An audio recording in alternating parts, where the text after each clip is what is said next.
Going on now to topic 3 of chapter 4, the slope of the line, which we mentioned a little bit. Now the formula to find slope of a line is m equals y sub 2 minus y sub 1 over x sub 2 minus x sub 1. And you may recall that this will give you rise, which are y units, and this on the bottom will give you run. So the ratio of y units to x units, rise over run, is your slope. And they usually start off by giving you 2 pairs of ordered pairs. So you can designate this as the sub 1s and this as the sub 2s. And what I usually do is take my finger and I'll go M, and you can do this along with me. This is your y sub 2, which is 11, minus your y sub 1, which is 5. So it's the last ones in each, and then 6 minus 1. Now it's important you don't get these mixed up, because that'll mess up the proper signs and things. So 11 minus 5 is 6, and 6 minus 1 is 5. So the slope then of this line between these 2 points would be 6/5. Now for the second one, we set it up in the same way. And again, for some of you, you may have to write this formula a number of times till you memorize it. But again, our y sub 2 is 9, minus our y sub 1, which is 6, over a negative 2, which is the x sub 2, minus the x sub 1. And again, you be careful of your signs. 9 minus 6 is 3. And a negative 2 and a negative 3 give you a negative 5. So we would say the slope of this is a negative 3/5. We usually put the negative sign by the division bar. Now, other places could be in the numerator, could be a negative 3 over 5, or as we see here, 3 over a negative 5. All right, m, our y sub 2 is a negative 5. Our y sub 1 minus, and I'm using a parenthesis because the y sub 1 is a negative. And it's good to do it this way. It'll help you to keep the signs straight. And then 4 minus 3.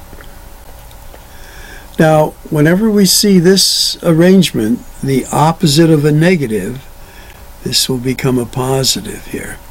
2 negatives, when you're multiplying, make a positive.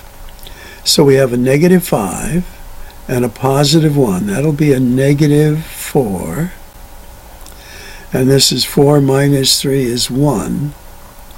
So this is sort of a good way to do it, but I think what MathLab wants for this slope is just negative 4.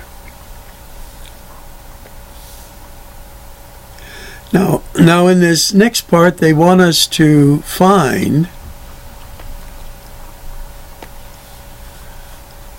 the slope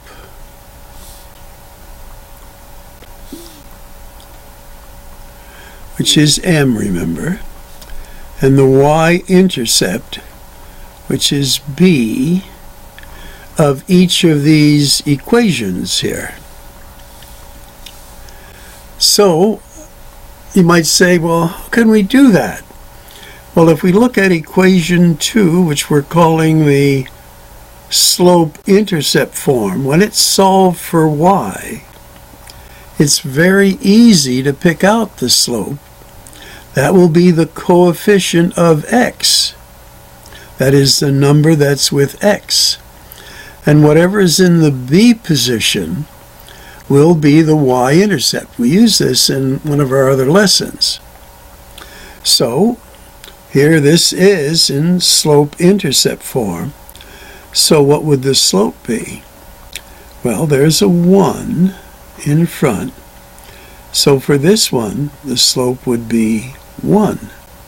And remember, that's 1 over 1, but we write it just as 1. And then this would be our y-intercept. Now, in some cases, they want just a number 3, but MATLAB wants it in its official form, 0, b. So this would be 0, 3. Again, this one's in slope-intercept form, so it's y. We don't need that y right now. We just need the slope, yes. So m would equal -4, and b in the ordered pair form, 0, -1. Now, here's a case where it's in standard form.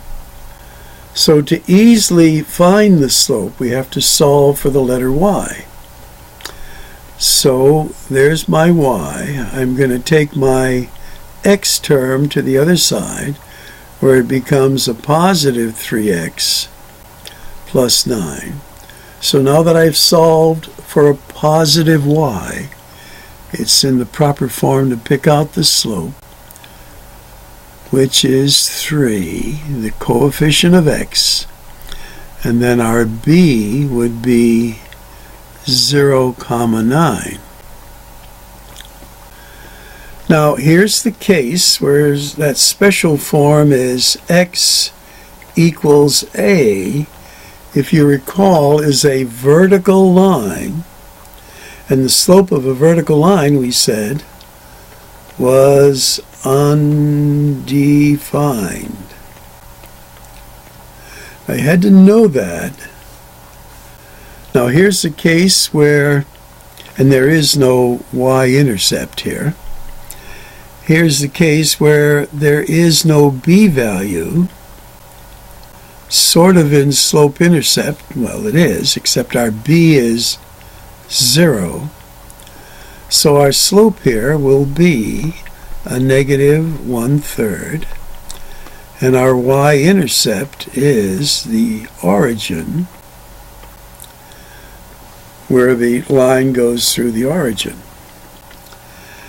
Now here's a case where, again, it's in standard form. We need to solve for a positive y. So I like just to transpose that y to this side and make it positive. And then I have 2x transpose the 36, where it becomes a -36. And now I'm going to divide everything by 9.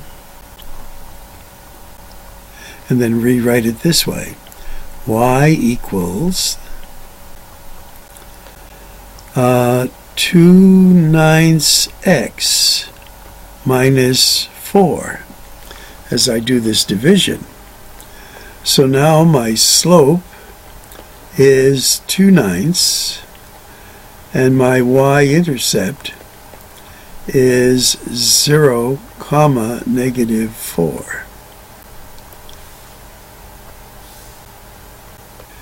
Now, as we look at a problem that involves slope a little bit, they're saying this service truck is called for roadside service, and the function y equals 2x plus 60, where x is the number of hours, and this apparently is what it costs to bring the truck to you.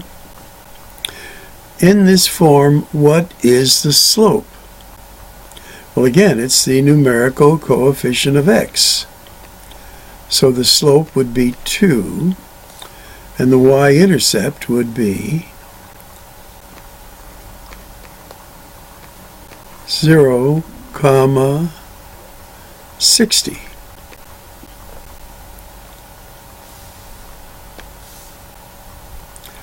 Now in this one we're looking for the amount of water in a leaky water jug is given by this function,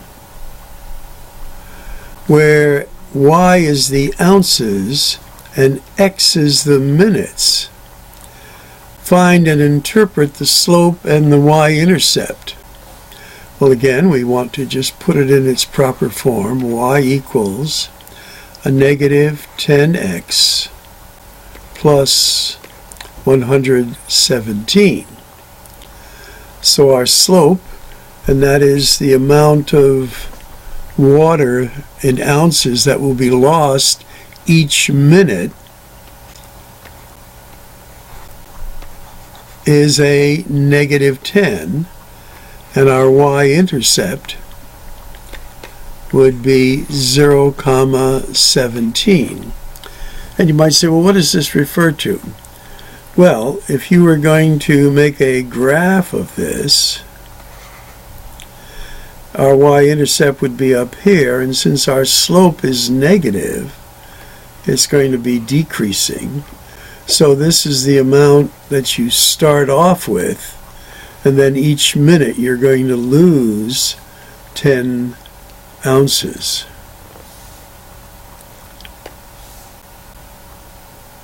Now, for these, we're going to look at the equations and see by looking at the equation if we can find the slope.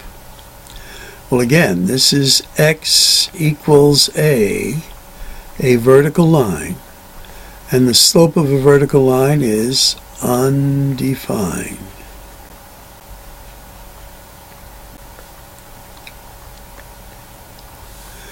And this one, again, it looks kind of strange, but if you solve for x equals 5, remember, and then this is also in the form x equals a, which is a vertical line, so this one is undefined. And here this is a horizontal line in the form y equals b, and we said that these are always horizontal lines. The slope is 0. By the way, we didn't do any of these mathematically, but if you were to put it in the slope formula, these would end up like 4 over 0, and this would end up like 3 over 0. Anything divided by 0 is undefined. Now this one would end up as 0 over negative 5 or 0 over 3. Now, one student just recently had this on their test as the slope. I gave him partial credit because this is incomplete. Remember, anything divided by 0 is 0, except if it's 0 itself. That's undefined. So if you had this, I give you partial credit, but the answer to this is 0. So don't make that error.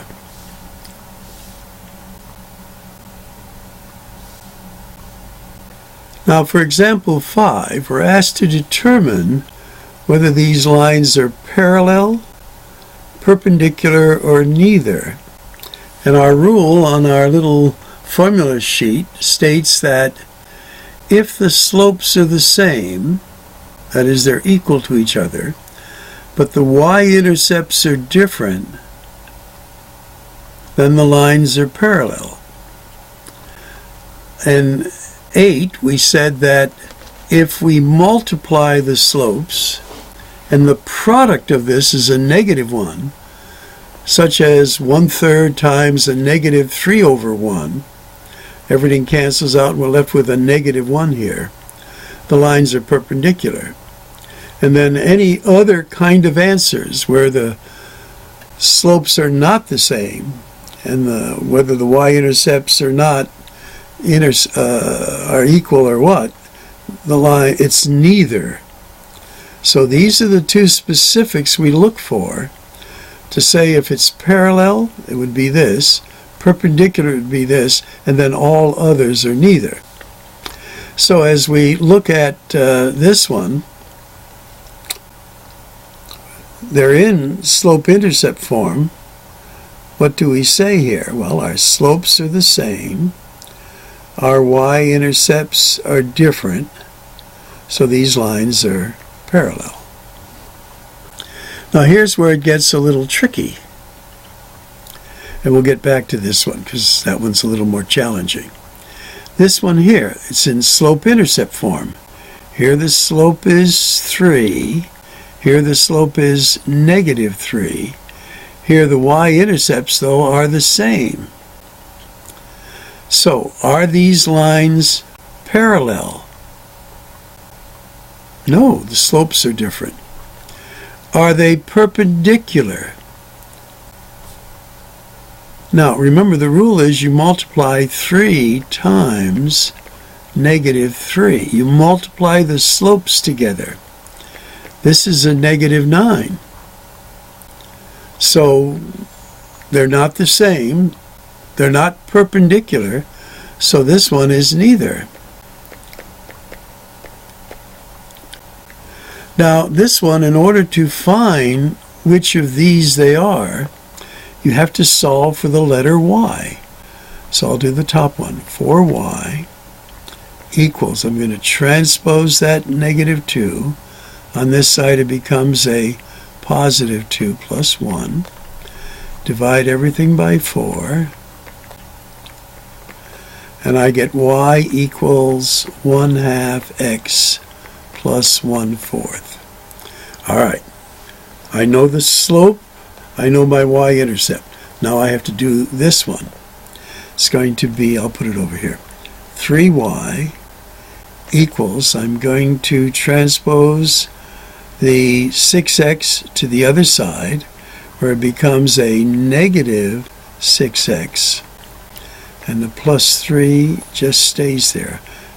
Transposing this -6x, or 6x, that becomes a -6x. Now I divide everything by 3.